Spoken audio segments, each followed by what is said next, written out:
जगत गुरु की भी लड़ाई चल रही। एक सज्जन ऐसे हैं, वो कहते हैं हम ही एकमात्र जगत गुरु हैं। कहते हैं हम ही एकमात्र जगत गुरु हैं क्योंकि हमने प्रस्थानत्रयी पर भाष्य लिखा। जो प्रस्थानत्रयी पर भाष्य लिखे वो जगत गुरु होता है। तो उन्हीं जगत गुरु से पूछा जाए कि प्रयाग कुंभ के अवसर पर जिसको आपने जगत गुरु बनाया, पट्टाभिषेक किया, क्या उन्होंने प्रस्थानत्रयी पर भाष्य लिखा था? उनका भाष्य आपने देखा? और भाष्य लिखने की जरूरत किसे पड़ती? जो मूल सिद्धांत की स्थापना करता है वो भाष्यकार कहलाता है। भाष्य लिखना ही बहुत बड़ी बात नहीं है। भगवान शंकराचार्य ने ब्रह्म सूत्र पर भाष्य लिखा और अद्वैत सिद्धांत की स्थापना की। आज तक इतने वर्ष हो गए, कई शताब्दियां बीत गईं।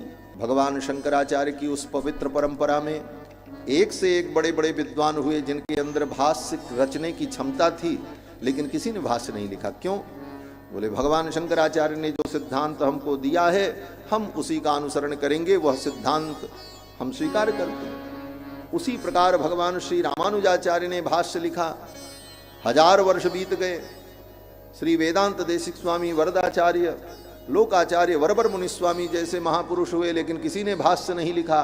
क्यों? बोले हमारे आचार्य ने जो लिखा है हम उसी को स्वीकार करते हैं, उसी का अनुकरण करते हैं। तो फिर आपको भाष्य लिखने की जरूरत क्यों पड़ी? इसका मतलब कि आपने अपने आचार्य भगवान रामानंदाचार्य के भाष्य को स्वीकार नहीं किया, इसलिए आपको भाष्य लिखने की।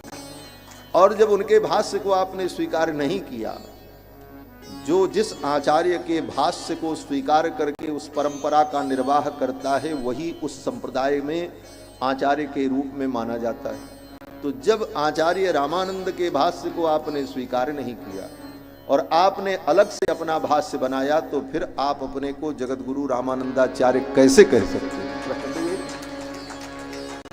बहुत सारी बातें हैं, ये विषयांतर होना ठीक नहीं है, लेकिन अब क्या करें, बुद्धि में कोई बात आ जाती है तो कहना ही पड़ता है। पहली बात तो विकलांग व्यक्ति को आचार्य पद पर बैठने का अधिकार ही नहीं होता, वो आचार्य हो ही नहीं सकता। उठा करके शास्त्र पढ़ ले। अंगहीन, क्षण, नपुंसक, इनको आचार्य बनने का अधिकार ही नहीं। तो ऐसे लोग जब आचार्य बनेंगे तो इसी तरह उपद्रव खड़ा होगा समाज में, जो उपद्रव आज खड़ा है। और जब विद्या का अभिमान हो जाता है तो वह विद्या केवल दूसरों का अपमान करने के लिए होती है। वस्तुतः विद्या लोगों के अज्ञान को दूर करने के लिए होना चाहिए। विद्या विवाद के लिए नहीं। विद्या विवादाय धनम मदाय शक्ति ही परेशान परिपीडनाय खलस्य साधो विपरीतमेतत् ज्ञानाय दानाय च रक्षणाय। शास्त्र कहता है विद्या किस लिए होती है? विवाद के लिए। अगर विवाद के लिए विद्या है कि हम बहुत बड़े विद्वान हैं, हमारे सामने वो संस्कृत नहीं बोल सकते, हमारे सामने एक शब्द नहीं बोल सकते, बोले तो ये विद्या विवाद के लिए अगर तुम्हारे पास है तो वो विद्या खल की विद्या है। विद्या विवादाय धनम मदाय। भगवान ने आपको धन दिया है, लेकिन धन का घमंड हो जाए कि हम बहुत बड़े धनपति हैं, और दीनहीन गरीबों का तुम अपमान करते चलो अपने धन के अहंकार में, तो वो मद के लिए तुम्हारा जो धन है। विद्या विवादाय धनम मदाय शक्ति ही परेशान परिपीडनाय। और भगवान ने तुमको शक्ति दी है, तो शक्ति का मतलब ये नहीं है कि तुम दूसरे को मारते चलो, कूचते चलो, पीटते चलो, जिसको चाहो उसको ढकेलते चलो। बोले तब, बोले ये 3 लक्षण दुष्टों के। विद्या मिल जाए तो विवाद करे, धन मिल जाए तो अभिमान से मत्त होकर के ढूंढे घूमे, और शरीर में शक्ति हो तो दूसरे को दुख दे। विद्या विवादाय धनम मदाय शक्ति परेशान परिपीडनाय खलस्य। ये खल का लक्षण है, दुष्ट का लक्षण है, साधु का लक्षण। खलस्य साधो। और साधु का लक्षण क्या है? बोले ज्ञानाय दानाय च रक्षणाय। अगर विद्या दी है भगवान ने तो उस विद्या से तुम लोगों को ज्ञान दो, ज्ञानाय। दानाय, अगर धन दिया है भगवान ने तो धन का घमंड मत करो, धन का दान करो। ज्ञानाय दानाय चरक्षणाय, अगर शक्ति भगवान ने दी है तो भगवान की दी शक्ति के द्वारा आप दीनहीनों की रक्षा करो, जो दुखी हैं उनके दुख को दूर करो, ये साधु का लक्षण है। तो ऐसे अहंकार में मस्त, हमसे बड़ा कोई नहीं, कौन्योस्य सदृशो मया, मेरे समान कौन है। और जब कहीं किसी की बात भी आएगी तो क्या होगा, बोले वो मेरे पुत्र के समान है, वो मेरे बेटे के समान है, वो मेरे भाई के समान है, वो मेरे मित्र हैं।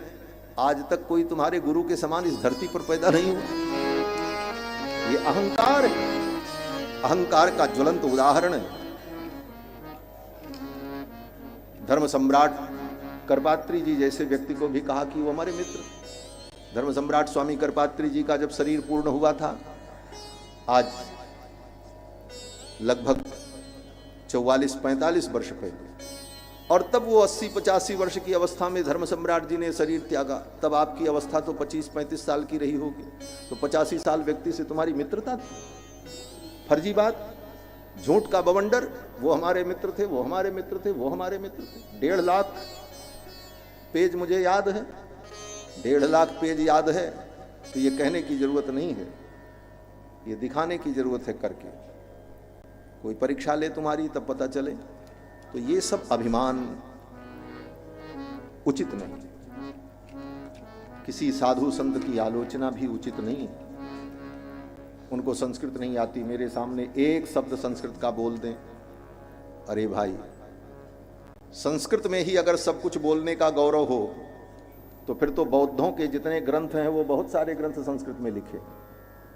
हमारे श्री बरबर मुनि स्वामी जी महाराज कहते हैं कि संस्कृत के ग्रंथ में ही अगर संपूर्ण गौरव है तो फिर तो बौद्धों के ग्रंथ भी बहुत सारे संस्कृत में हैं, तो क्या उनको हम प्रमाण मान लें? और हमारे पूर्वाचार्यों के ग्रंथ लोक भाषा में हैं, तो लोक भाषा में भी गाए गए उनके शब्द वेद तुल्य माने जाते हैं। आज भी द्राविणामनाय का हम लोग अनुसंधान करते हैं। गोस्वामी तुलसीदास जी ने लोक भाषा में विनय पत्रिका में और कवितावली गीतावली में भगवान के गुण को गाया, और वेद के समान हम उसका आदर करते हैं और उसका सम्मान करते हैं, नहीं करते? इसलिए, और ये सब क्यों है? यहां तक कि लिखा, ये कहने के लिए मुझे आज बोलना इसलिए पड़ा कि मुझे बड़ी वेदना हुई। जिस ब्रह्म सूत्र के भाष्य की वो बात करते हैं कि मैंने भाष्य लिखा, वो भाष्य क्या है सामान्य आदमी तो नहीं जान पाता, लेकिन विद्वान तो जानते हैं कि वो केवल कचड़ा है और कुछ नहीं। उस भाष्य में उन्होंने लिखा है कि शंकराचार्य, रामानुजाचार्य, वल्लभाचार्य अंधे थे। पेज मैं बताऊंगा, 149 पेज पर पढ़ लें आप जाकर के भाषण। शंकराचार्य अंधे थे, रामानुजाचार्य अंधे थे, वल्लभाचार्य अंधे थे। अंधे तो तुम हो, अंधे को सारी दुनिया अंधा दिखाई पड़ती। इतने बड़े महापुरुषों के ऊपर इतना बड़ा कटाक्ष, वो अंधे थे। इसलिए ये अभिमान पतन का हेतु होता है। सारी कीर्ति नष्ट हो जाती है जीवन में ही व्यक्ति की। इसलिए अभिमान से रहित होकर भगवान गोविंद के चरणों की भक्ति करें। भगवान के चरणों में प्रेम हो और सब में भगवत दर्शन हो। अगर सब में भगवान दिखने लग जाएंगे, सिए राम में सब जग जानी, करो प्रणाम जोर जुग पानी, तो किसका विरोध करोगे? क्यों करोगे? क्यों विरोध? हनुमान जी महाराज कहते हैं, निज प्रभु मैं देखहि जगत के हिसन करहि विरोध। निज प्रभु मैं देखहि जगत। गोस्वामी जी महाराज कहते हैं, निज प्रभु मैं देखहि जगत के हिसन करहि विरोध। इसलिए बंधुओं, इस प्रकार से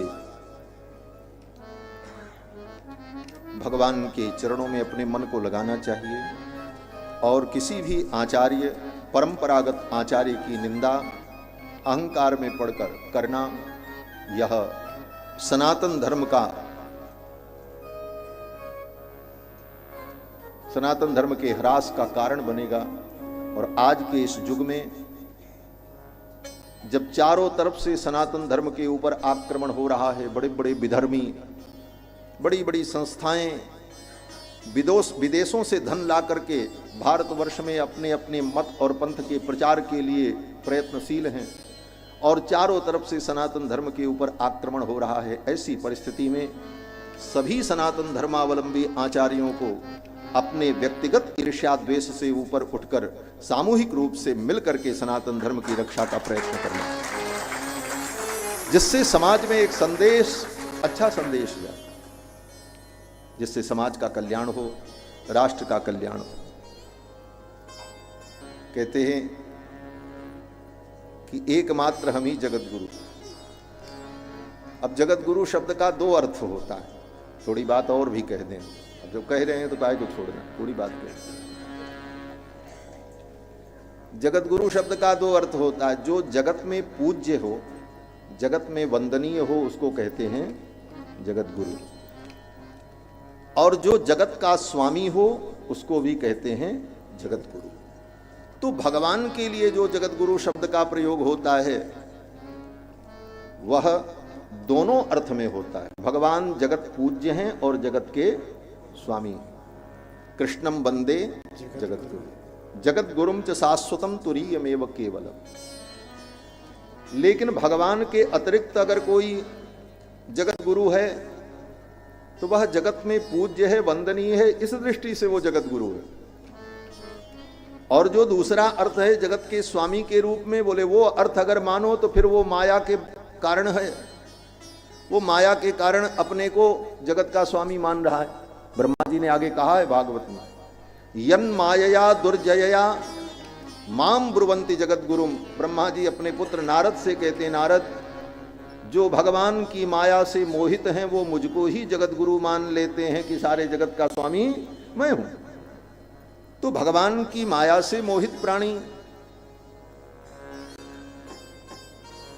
किसी को जगत गुरु मान ले, लेकिन वहां जो जगत गुरुत्व है वो जगत कारणत्व के रूप में, जगत के नियामकत्व के रूप में अनुभव किया जाता है। और जगत पूज्य की जहां बात आती है तो जगत में कोई भी श्रेष्ठ है, संत है, महापुरुष है, वंदनीय है तो वो जगत गुरु है।